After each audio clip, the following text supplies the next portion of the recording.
What does it take to win an award named after one of the greatest? A resume of mythical proportion, NFL Hall of Famer and MVP, one of pro baseball's early stars, even 2 Olympic gold medals in track and field. Despite attempts to erase his achievements, Jim Thorpe remains a towering figure, one of the greatest and most influential athletes of all time. My introduction to him started when I was in college, the award that's given to the top defensive back in college football each year. Winning the Jim Thorpe Award meant the world to me. It's a great honor and blessing to be represented. I remember coming out of high school, that was one of my goals. It was try to win the Heisman and win the Jim Thorpe. You know, once you get to learn about the man he was and the way that he carried himself, it's even more of an honor to receive the award. Born in 1888 in a one-room cabin in what was once considered Indian Territory, present-day Oklahoma. Thorpe's heritage included family members of Sac and Fox Indian descent. His Native American name, Watho Huck, meaning bright path, shined like few athletes ever have before.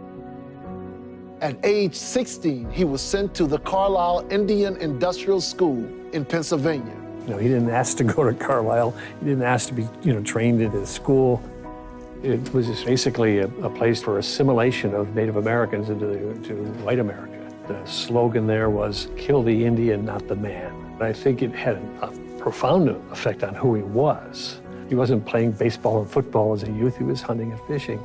But he was a competitor. He learned competitiveness. He said, it wasn't that he had to win, he just hated to lose. Under the tutelage of the legendary Glenn Pop Warner, Thorpe was named an All-American in 1911 and 1912. His dominance was not confined to the gridiron. At the 1912 Olympic Games in Stockholm, Sweden, Thorpe won gold medals in the decathlon and pentathlon. He wins these gold medals in Sweden in the 1912 Olympics, only to have them taken away. If you look culturally at the Native American, that was something that they were very familiar with. Thorpe was stripped of his medals after an investigation revealed he'd played semi-pro baseball in the early National League. And Jim did this openly under his own name, never concealed it, because it was such a well-known fact that a lot of athletes were doing that.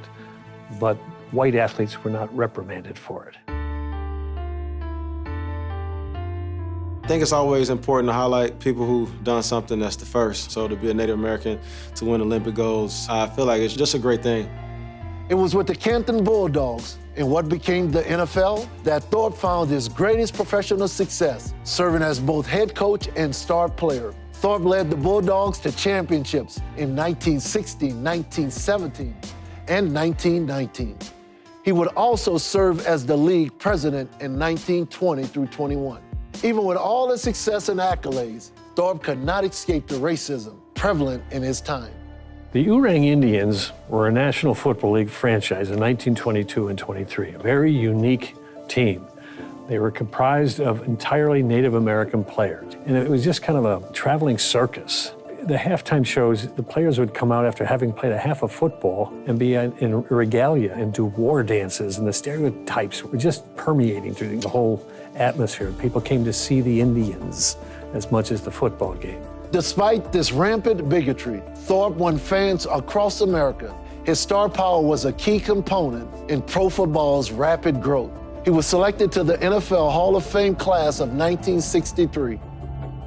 I think it's important that all his accolades, all his accomplishments on and off the field, off the track, they're acknowledged. And because he worked hard for it, it's tough for a guy like that to come up from the circumstances that he was raised in to accomplish what he did. So the light should definitely be shined on it. I think Jim Thorpe's story is a great example of one that lasted 100 years before an injustice was corrected.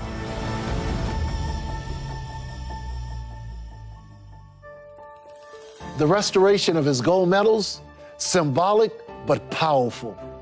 Jim Thorpe's a triumphant story in many ways. He did anything and everything he needed to do to survive. He was a survivor. Jim Thorpe was resilient. Legendary. The athletes of all athletes. His name still lives on by them restoring his awards back to him. This will be something that will be talked about forever. a fitting gesture of appreciation for a man whose athletic feats are matched only by what he overcame to achieve them. Watho Huck, a path that shines even brighter now that his story has been rectified.